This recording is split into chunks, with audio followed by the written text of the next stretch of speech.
In STEM City by your side, we'll touch the sky. Students lifting students, hand in hand, together we rise. Together we stand, from every we rise. Together we stand, from every corner, from far and wide.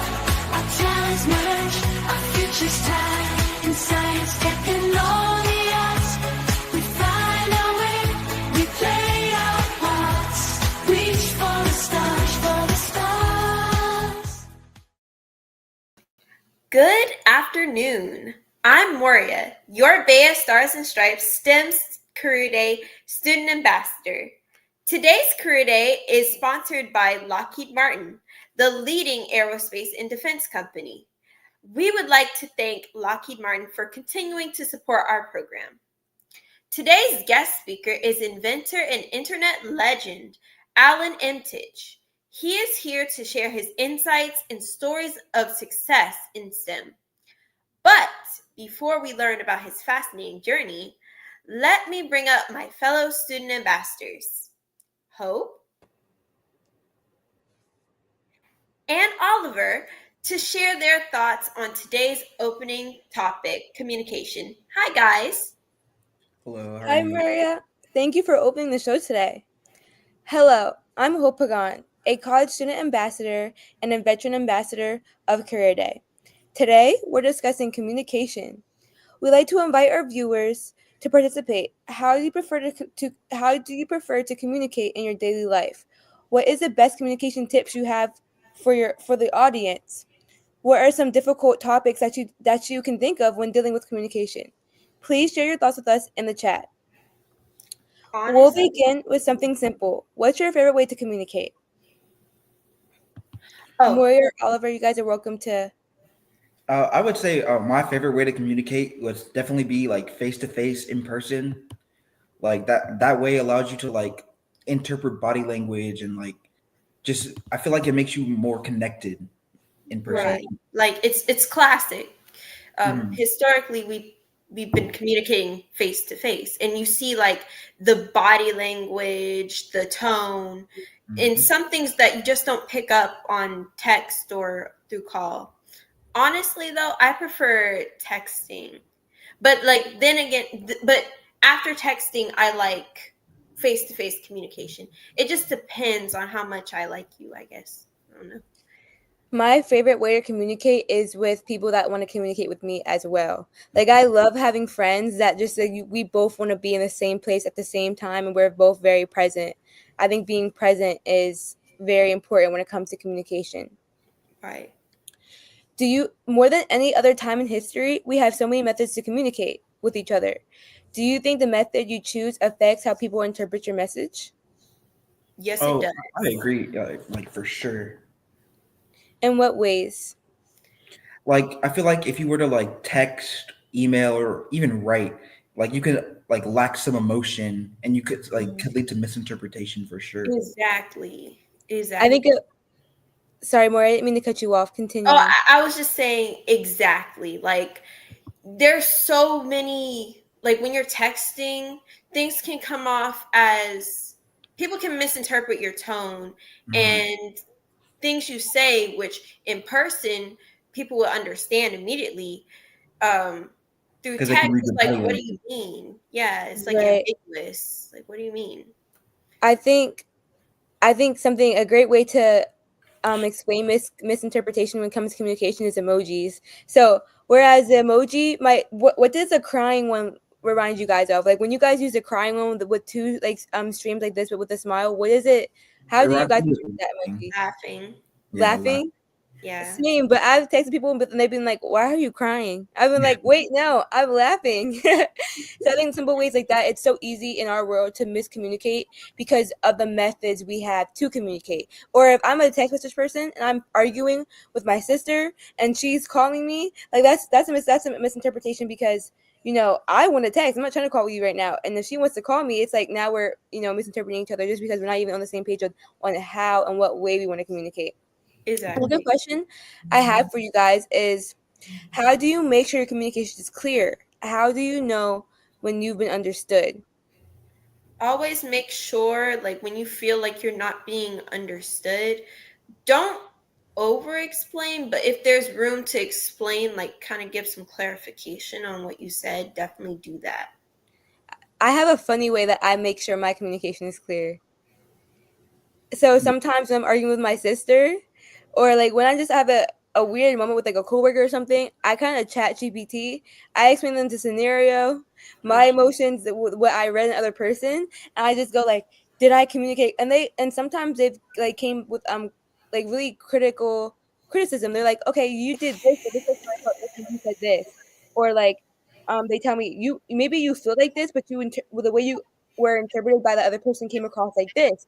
So sometimes when I feel like I had a misinterpreted situation, I chat GPT and then they kind of show me like where it might have went wrong. Wow, that's really creative, Hope. Mhm. Oh, thanks. Some people look at it as like a problem or like, oh my god, that is so weird. But at the same time, who better to give you non-biased advice than AI that has no emotions? Right. And Mhm. it's like a moderator in a Right. way. It is. Me and my sister were getting into a fight and she come into her room and be like, Hope, I chat GPT'd it. I get what you're trying to say to me now. And then we just started laughing. But yeah, anyone that ever wants to use that as a tip or like I would say try it. Like this week, guys, like try it.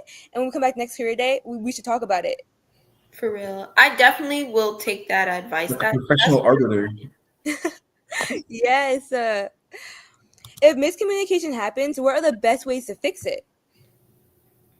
I would honestly say just like talking through it. It's like don't try to blame anybody outright. Hmm. If there's some confusion, you just have to clarify what you meant. I love that. Yes, because sometimes I mean we have different personalities, so miscommunication happens all the time. For Mhm. me, the best ways that I can fix it is making sure I'm looking at myself first before the other person. Because if I'm not looking at myself and I'm not am I putting myself in position to effectively communicate, then I'll never get to effectively communicate. So I just tend to like introspect before I continue to just say things. that makes sense. Yeah. Moira, do you have any ways that you like to fix miscommunication? Well, I like to clarify what I said, just like what Oliver was saying. Yeah, I like to do that. Mhm. Yeah, same. I'm definitely miss. I'm a person where my personality like I'm a very opinionated person. So I'm at work all the time, and I work with all guys in the kitchen. So a lot of times when I'm a female, I have an opposite opinion of the opposite gender, and sometimes I just go straight with my opinion. And they take that as they're like, "Hope, wait, calm down." But then I go, wait guys, no, what I actually meant to say was this, and they're like, oh, I can understand your perspective too, and I get to learn both type of perspectives. So Mhm. I think it's about knowing your strengths and weaknesses. Exactly. And don't be afraid to walk away. Right, exactly. Knowing to like take a time out and say maybe we should revisit this. That's important. That's hard for me to do, but that's very important. Yeah, because a lot of people have like emotional responses. There's also emotion and communication as well. Yes, that is Oliver. You said it best. There's emotion in communication, and I think it's about realizing some emotions can be in communication, but some emotions should probably Be be kept to lessened before yourself. the communication, continues. Can you guys think of one emotion that kind of always uh gets you trapped up in miscommunication that you use a lot when I feel communicating? like anger for sure. Whenever you get Right, angry, you start saying things that you don't mean. right. Things like that. I think mine's is my emotion is stubbornness. Like I just Mhm. don't want to be wrong, so I don't like hear anything. So that's sometimes what I used to work on. I feel you. This was amazing segment today, guys. I love this conversation. Don't forget to chat GPT miscommunications. Thank you guys for being involved in this chat. Of Moria, over to you. Thank you, everyone, for your thoughts and your openness for having these kinds of important discussions. I love having these discussions with all my fellow student ambassadors. Viewers, I hope we've given you something to think about, and we thank you for your participation. Now, here's Hope with today's special guest, Alan Emtage. Thank you, Moria, for introducing the show, and thank you, ambassadors, for the great discussion. Today's guest is a member of the Internet Hall of Fame and a pioneer of Internet information services. Please welcome Alan Emtage. Hello, nice to see you. Good afternoon, Hope. Nice to meet you too. We would love to see your presentation telling us all about your journey in STEM. Please let us know how it all began. Okay, well, I thought it would be kind of fun to do this presentation. It's a short presentation. I thought it would be fun to do it with a cartoon, with a comic strip, I should say, not a cartoon because it's not moving. A comic strip that a friend of mine had written a couple of years ago about my journey, and I thought for this audience they would really appreciate it. So, my name is Alan Emtage. I grew up here in Barbados, which is where I am right now. I was encouraged at a very early age by both my parents and particularly one of my mother's aunts, great aunt of mine, called Connie, who really encouraged me in what we would call STEM now. We didn't think about it like that at the time, but she was very much encouraged me. She was a teacher herself, and she very much encouraged me to explore the world and explore my interest in science. She would take me to the museum or make me listen to, or have me listen to radio shows or shows on television about science. And once I got old enough, in about 1981, a long time ago for you guys, I acquired my first computer, which was a ZX81, which had 1K of memory. So most people here wouldn't even understand what 1K of memory is for the entire thing for the computer. And that really got me encouraged to explore my interest in computers. After that, I left university. I left Barbados and went to university at McGill University in Montreal. McGill is a great school, sits at the center of a wonderful city, and but is also pretty cold, I have to tell you. So the next slide will show you my arrival on campus at McGill University. And there I studied computer science. At first, I wasn't sure what exactly I was going to do, but computer science was what remained. I find computers to be really compelling because no matter what field you're in, you can always apply computer science to it. You can always apply the use of computers to pretty much any field that there is in arts. It doesn't matter if it's painting or if it's writing. It doesn't matter if it's biology. It doesn't matter if it's astronomy. Computers always have a utility in our modern world. So I studied at McGill for several years and got my undergraduate degree there. And then I decided to do a master's degree at McGill as well. While I was doing my degree, I went to work for the School of Computer Science as a system administrator. Now, a system administrator, for those of you who don't know, is someone who basically keeps the computers up and running. Keeps them working, fixes them when they break, not the hardware but the software, and just basically keeps everything humming. So at that point, McGill had bought a whole set of very high-end computers. And the thing about funding computers in universities, a lot of universities will get grants from the government or other organizations like corporations, but often they get the money for the hardware, but not for actually running the computers. So so buying software, for example, is often not funded with these kinds of grants. So we started the internet. This was 1987. The internet had just started to reach universities. The internet had been around since 1969, but the cost of computing and the cost of networking had finally dropped to the point where your universities and your research organizations like Lockheed Martin or IBM or Hewlett Packard, HP, they were all connected starting to connect via the internet. And my job at the School of Computer Science, or one of my jobs, was to try and find free software for the students and the faculty, because we didn't have the money to buy the software. And at that point, and still to this day, you can find a lot of free software on the internet.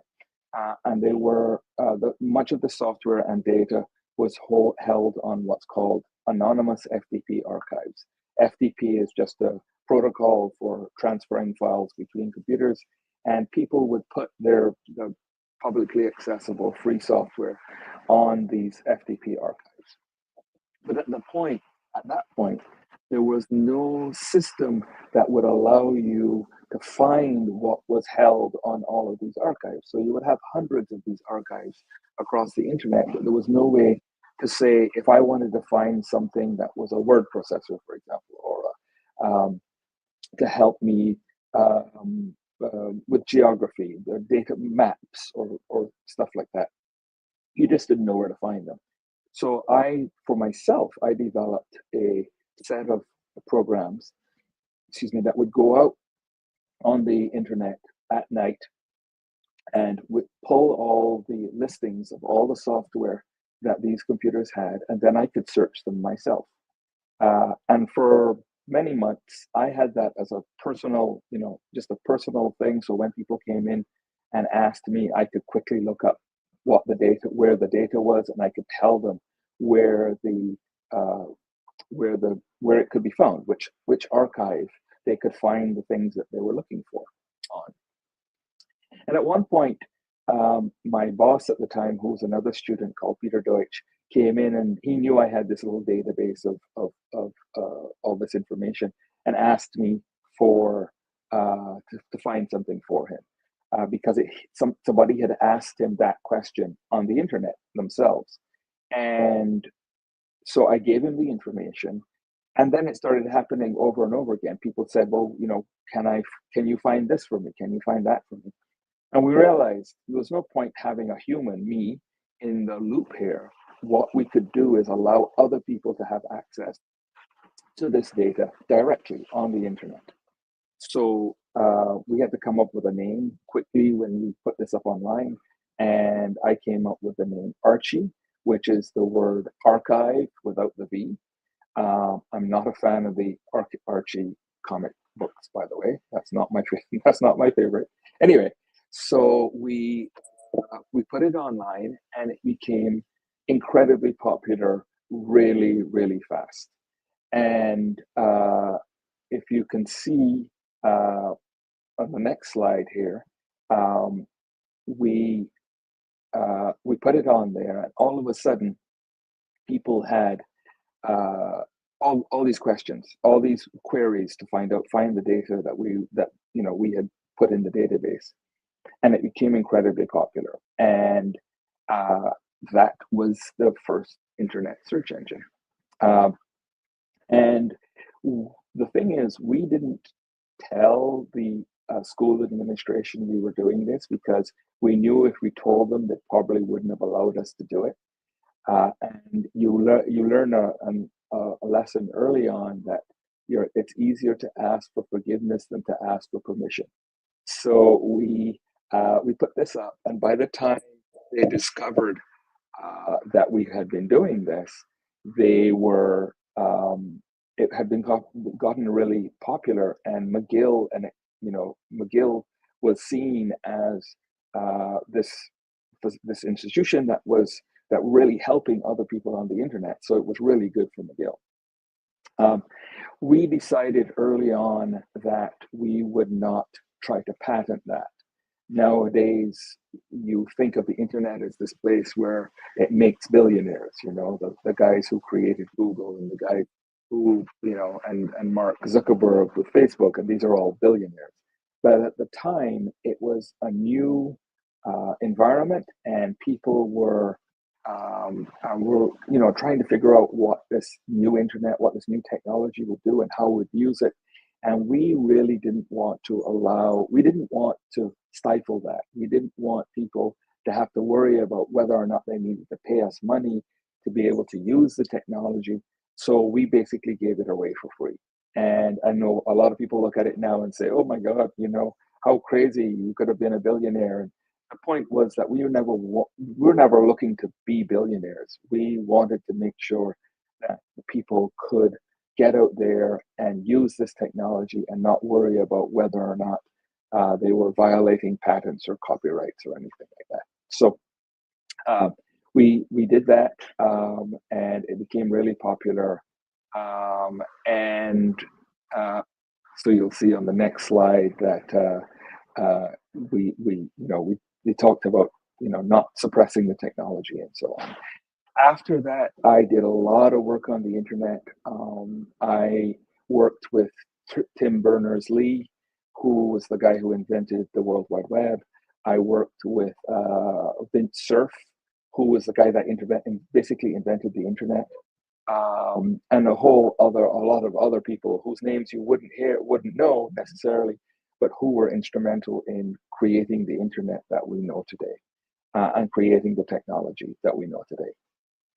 I went on to co-chair the group, the standard setting group for URLs. So every time you see a URL, that conforms to the standard that the group that I chaired created. Now, Tim Berners-Lee had created the first URLs with the web. We standardized them and made sure that they could all talk to one another. So that was all in the late 80s and the early 90s. And after doing that for about 6 or 7 years, and traveling about 160,000 miles a year around the world, I decided to sort of put that aside and lead a slightly quieter life. So I moved from Montreal back to New York, down to New York, and I lived there for many years. And now I split my time between here in Barbados and Cape Cod in Massachusetts, which is where I spend most of my summers. So it was an amazing journey. I worked with some of the most brilliant people who created much of what we think of as the internet and the modern world, and it was a lot of fun. So that's a short version of my history. If you want to see the full comic strip, it will be in the description of the video, the YouTube video after we finish this. So you can see the full strip, where I don't know how accurate you think the comic strip is, but that's supposed to be me. So back to you guys. I just want to say, I think the comment is very accurate. I think it depicts you very well, the character. I loved it. It was so entertaining to watch. Thank you, Mr. Emtage. I'd like to invite my fellow ambassadors to ask questions with me. Joining me once again are Moria and Oliver. Viewers, please take a moment to post your own questions in the chat so we can ask Mr. Emtage himself. Here's a quick break to learn about Career Day opportunities. Calling all future STEM pioneers, leaders, and career champions. Join us on every second Saturday of the month for the BEYA Career Day. BEYA STEM Career Day is all about creating opportunities for students to venture into the world of STEM through the eyes of professionals. You'll meet mentors and presenters that will give you a sneak peek into the many options available to you in the field of STEM. Hosted by teen ambassadors, you'll find yourself among inspiring peers just like yourself that are aiming high for their future. To take part in the BEYA STEM Career Day on Zoom, visit fullstemahead.us and register for the next session. Again, that's fullstemahead.us. BEYA, becoming everything you are. A world of careers unleashed. You can get it at BEYA.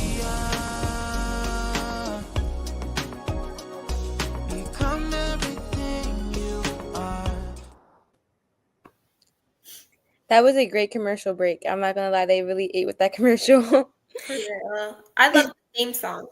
Yes, I was like this. Mr. Emtage, today's topic is communication. How did communication influence your career path? Oh, you can take that on a number of levels, I suppose. The internet is about communication, right? I mean, that's basically what it does. It allows people and programs and AIs nowadays to communicate with one another. So I think I'm one of those. Um, I guess I describe myself as a geek, which is a nerd with communication skills, Mm. if you wanna put it that way. Um, and I think my ability to communicate um, really helped a lot through particularly those initial years when I had joined this group of internet pioneers, um, many of whom were a lot older than I was. I was kind of the young guy in the group, um, and having grown up with a lot of grown-ups, a lot of people who were older than me, I had learned early on in my life to talk to grown-ups. So I found that really helpful.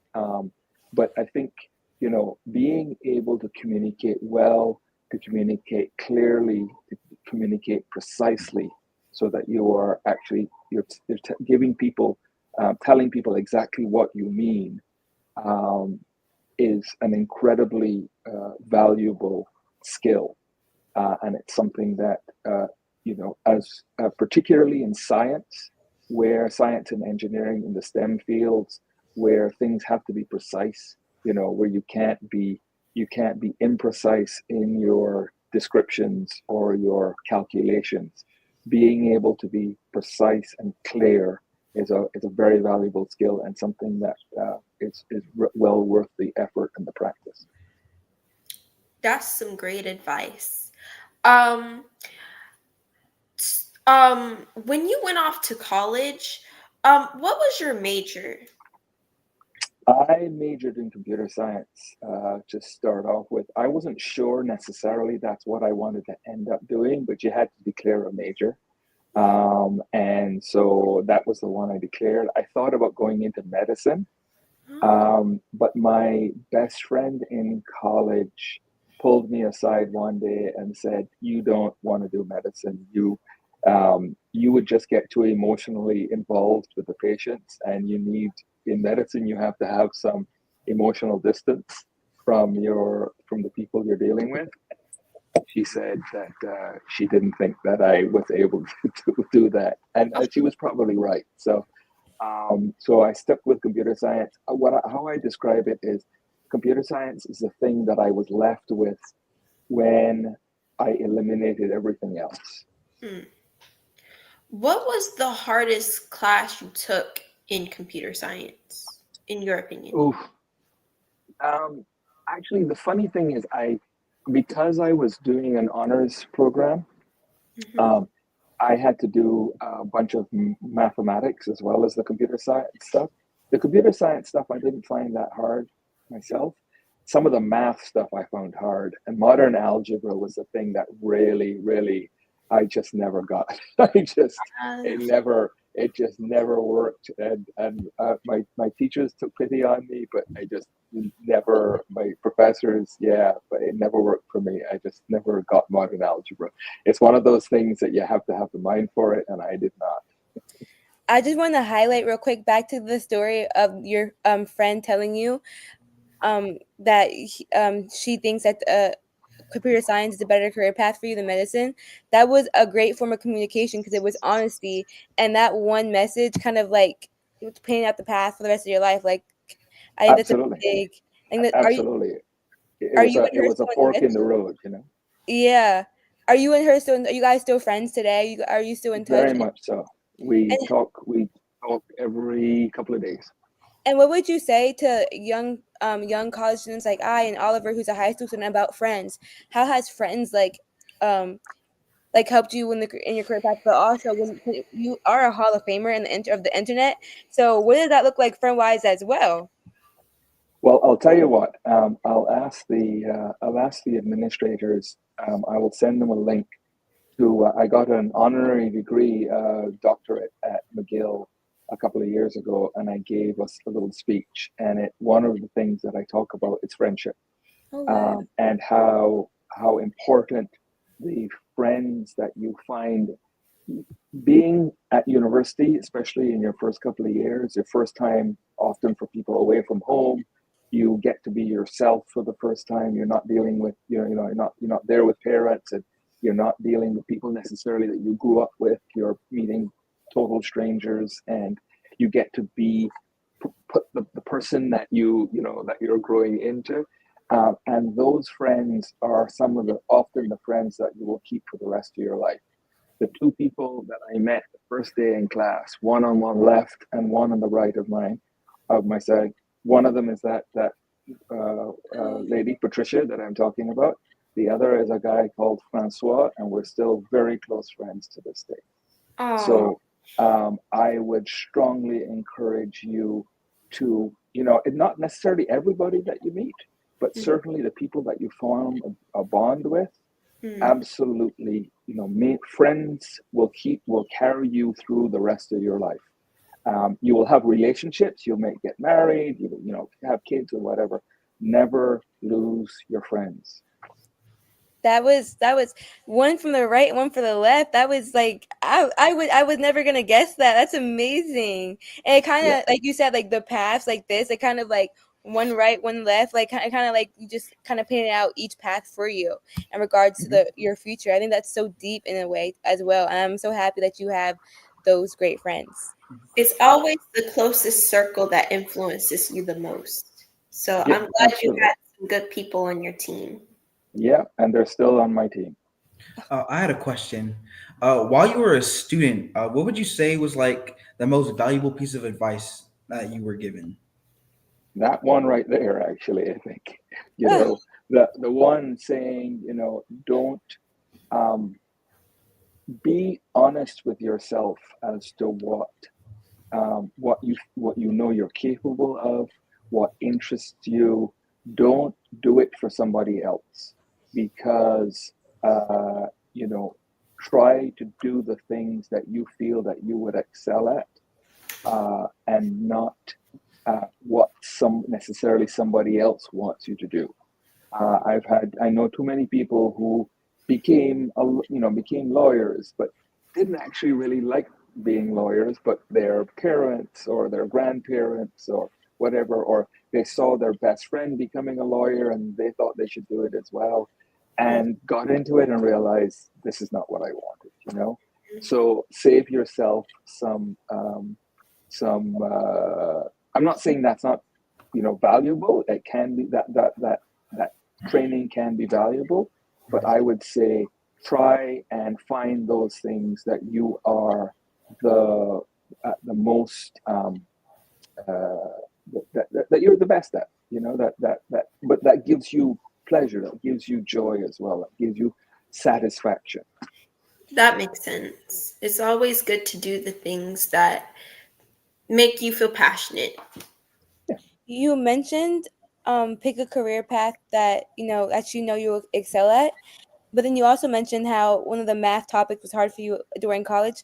What piece of advice would you give to someone that wants a specific career, but there's a mountain they have to climb, or there's a barrier such as math? Because I know math is something that I'm not looking forward to as a student. So what would you say for the hurdles that you have to go over for college students or high school You students? I would say if the goal is worth it, you will put the effort into getting through. Now, I'm not encouraging this, but what I will say is that for the really hard hurdles, a C is still a pass, right? So you get through the hurdles.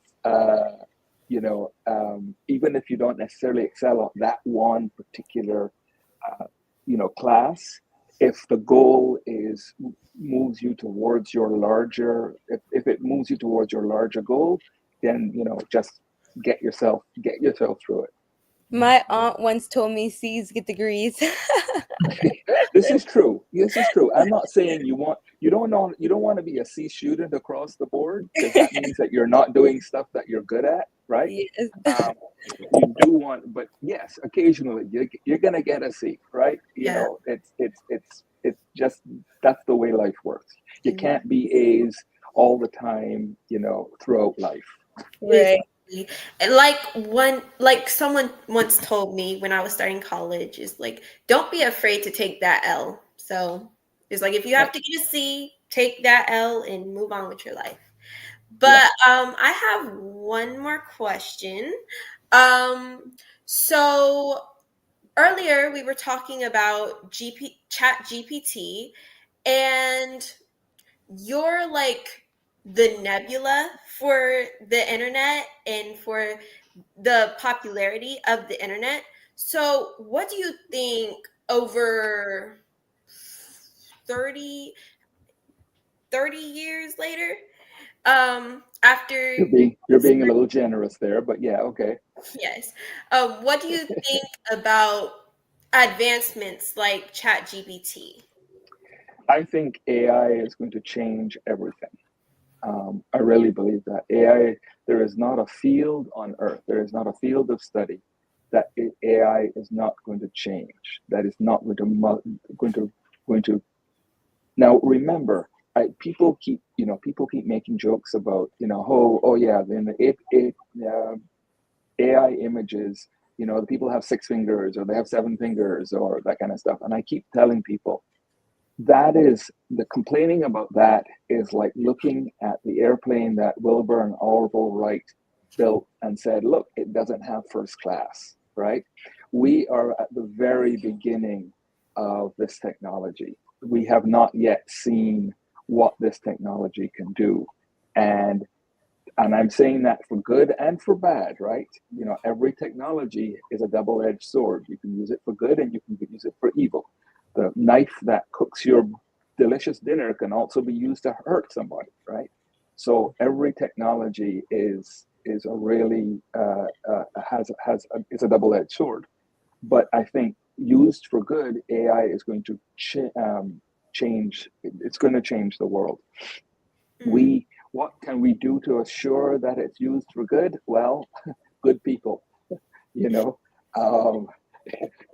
Good people. The bad people are going to do bad things, you know. But we try to, like I did, we try to do it for the benefit of the world, and make some money on the side too. Great, there's nothing wrong with making money. But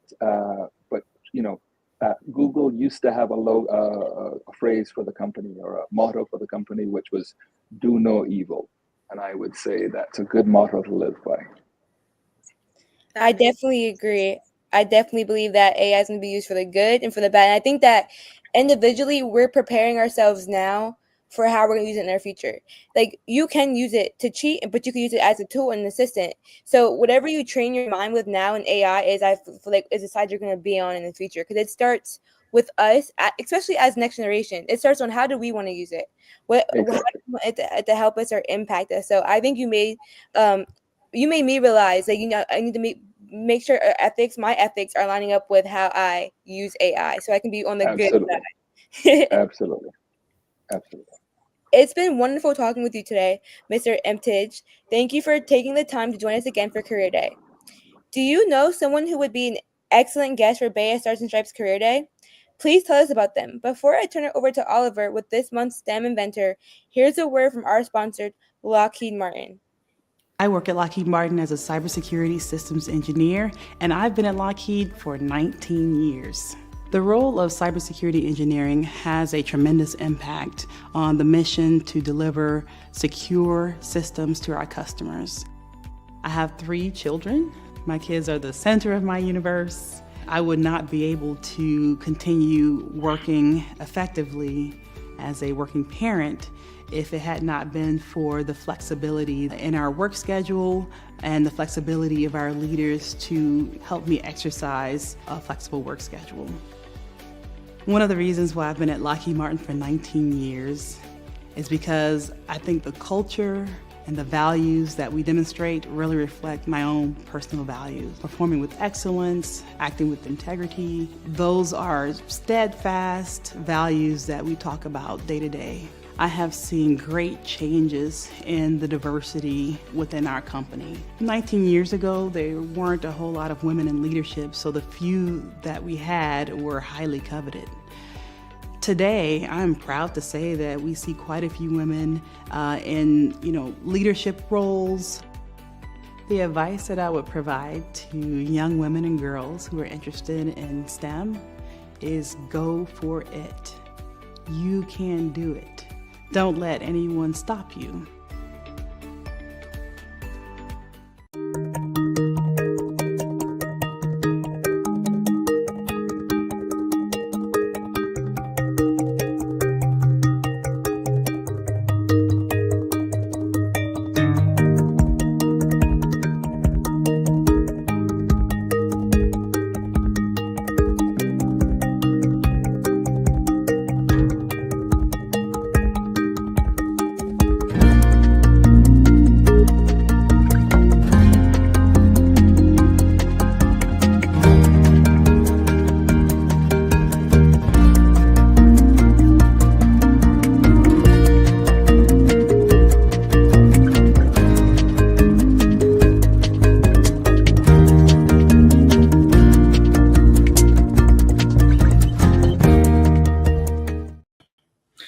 Hello, my name is Oliver Fu, and I'm a senior in high school. Thank you to our guest, Alan Emtage. It was very fascinating to hear your story. Now, we will learn about the story of a STEM inventor from history, Frederick McKinley Jones. This month's STEM inventor was a military veteran, Frederick McKinley Jones. He was dubbed the King of Cool, and he's the reason why we will become as clear in discussions. He was born in 1893. Frederick McKinley Jones was an American inventor dubbed the King of Cool. Over his lifetime, Jones received more than 60 patents, and he was a self-taught learner with passion for mechanics and engineering. His inventions varied widely, from audio and radio innovations to portable X-rays to his most famous invention, a portable air cooling unit that could be used in trucks and aquatic vehicles. This invention was used during World War II to transport food, medicine, and blood to military members. McKinley Jones himself was a World War I U.S. Army veteran who taught his fellow soldiers about electrical circuitry. Jones is a titan of ingenuity and a member of the National Inventors Hall of Fame. We'll end with his own advice, paraphrased. There are 3 things you can do to become successful. First, don't be afraid to get your hands dirty. Second, you have to read. And third, you have to believe in yourself. Don't listen to others who tell you are wrong. Nothing is impossible. Go ahead and prove them that you're right. Students, we hope all of you have been enjoying learning more about STEM careers in today's BEYA Stars and Stripes STEM Career Day. Live from STEM City, USA. Inventors like those featured on today's program could be inspiration that drives you from your own discoveries. Thank you for taking the time to listen. It's one of our most important parts of communication. Now, we'd like you to hear from you to tell us your thoughts about today's STEM inventor and how that will inspire you. Keep searching for new opportunities to learn. You never know where they will take you. Next month, we will share another inventor who changed our lives through STEM. Let's take a quick commercial break to learn about STEM City USA. What if you could build your own city? A place where every child can find nurturing people to help them achieve their full potential. A place where every adult can access job training support, where health education is abundant, where social justice ruled the land. A place without limitations. Welcome. You have arrived at STEM City USA. It is what every city should be. A safe and trusted community where you find people and resources to help you become everything you are and beyond. STEM City is unlike anything you have ever experienced. It is a digital twin of the world around you, only better. STEM City is about energy and soul renewal. It is more than a digital world. You can almost feel the power of live cultural events, music, and theater. STEM City promises a better future for children with caring mentors and hands-on activities with dedicated tutors to support our youth. STEM City is your passport to a healthy lifestyle with weekly events addressing our community's many issues. STEM City is your financial well-being with helpful information on wealth management, career advancement, job training, and so much more. STEM City is the community you deserve. It is the city where your dreams can come true. STEM City USA, a place in the sky that is accessible to all who reach for the stars.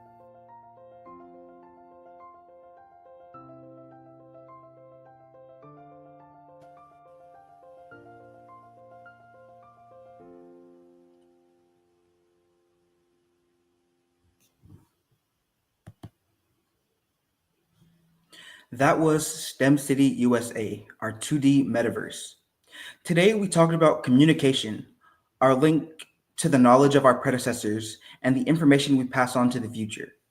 Join our online community by using Colin AI, a resource that gives you information about STEM professionals that can guide you through the decision-making process. Learn more about Colin AI, the AI-powered library in STEM City USA. You can interact with our archives and ask questions to locate primary sources from decades of different media. Don't forget to visit stemcityusa.com and enter the Education and Discovery building. Then, enter the library to sign up for your digital library card. Next, we will turn our attention to Mimi to deliver her signature segment, Mimi's Moments. Hello, and welcome to another one of Mimi's Moments. This month, we will be focusing around a recent passion that I have found of mine that I would like to share with all of you guys. Throughout my recent months at school, it has brought me so many new adventures, people, and different challenges that I'm proud that I've overcome and faced, and have got to meet a lot of great friends, professors, and just get involved in my community, which I actually didn't get the chance to do in high school, which I'm extremely happy to share about. Through these experiences and different things that I've got involved in, a recent passion of mine that I would like to share with you all is a club that I have joined called Desert Wave. Desert Wave is an all-women's robotics team that just takes the chance to program different robots called Baby Dragon and Dragon, that are two robots that communicate with one another and are put underwater to do different tasks and are raced against other robots from other colleges around the US. I got involved in this club through my professor, who is one of the leading staffs for that club, as well as a TA who is a leader in that club. And she just talked to me about all the different things that she got involved in when she was in my shoes. And it was just really inspiring talking to her and just getting the chance to understand just what Desert Wave is and being involved in robotics, as well as just being a woman in robotics. This club was created to just help a lot of women and girls like me who are very interested in robotics and STEM and wanting to get hands-on, but feel like they're not really heard sometimes in an all-male field sometimes. And sometimes it's difficult expressing yourself and just feeling heard in a sense of belonging when you feel like you're the odd man out. So this club was created to just help show a bunch of girls and people like me who feel interested in robotics just don't know where to start. And so being in this club, it has taught me a lot of different communication skills, just getting out there, talking to different graduate students and upperclassmen and professors about robotics and knowing that just because I might still be young and just not as well diverse and well learned as everyone, that's okay. It just gives me the experience that I need to just get out there and express my passion with robotics. And I'm just so happy to share this because it just helped me understand that you're not the only person out there who's interested and don't know where to start, especially coming from high school.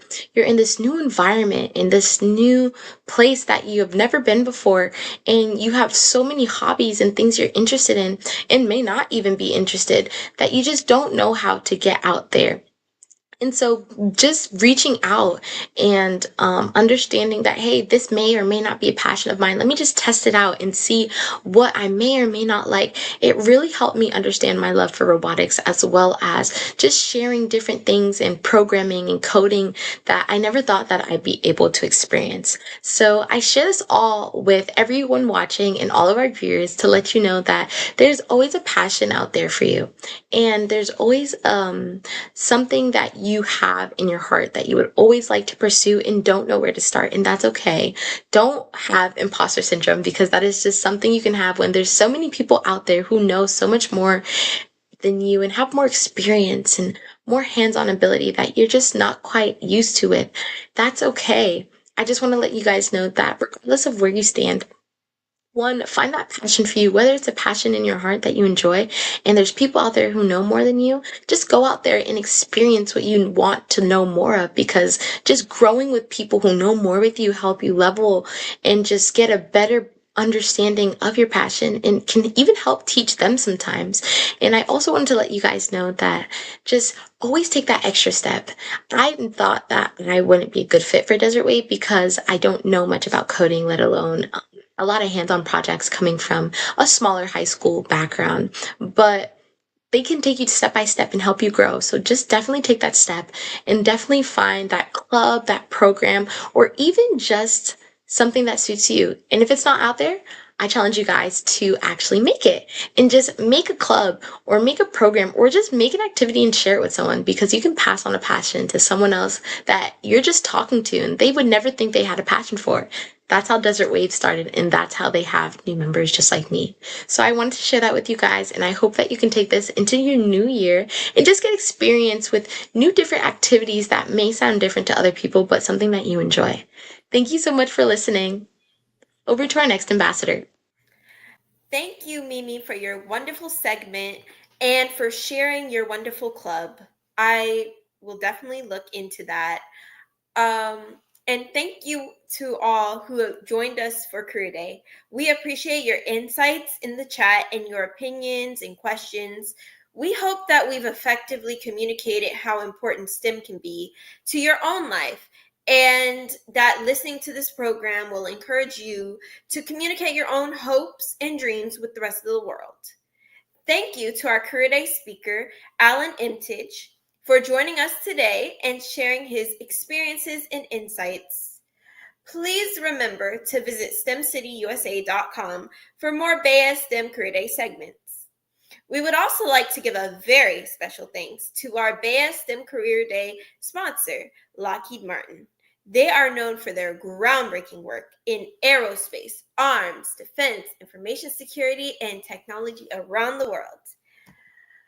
Please remember to subscribe to our YouTube channel and join us for the next Career Day next year on January 11, 2025, where we'll feature even more STEM professionals, college students, and high school standouts, as well as preparing for BEYA in February 2025.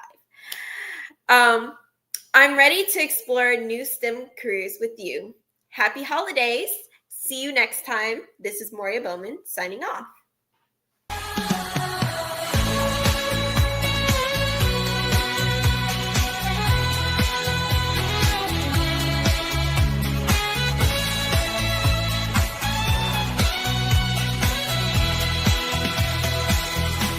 From every corner, from far and wide, our talents merge, our futures tied.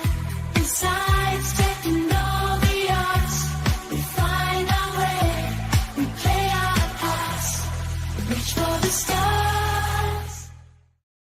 Every day at Lockheed Martin, we are creating the future.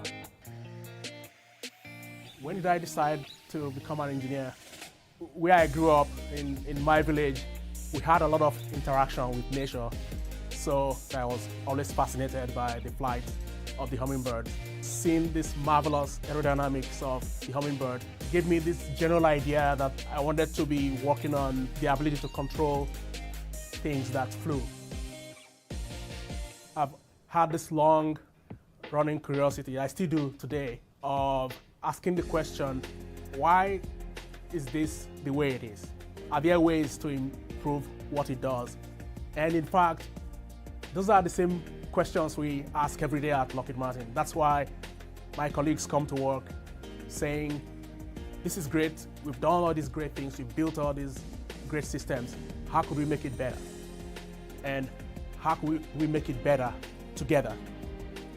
Lockheed Martin's engineers and scientists are at the forefront of innovation. Everything from AI and machine learning to hypersonics to directed energy. Individually, all these are really critical capabilities that we need to develop. To actually deliver something ahead of ready to our customers, it takes pulling these pieces together into an overall mission capability.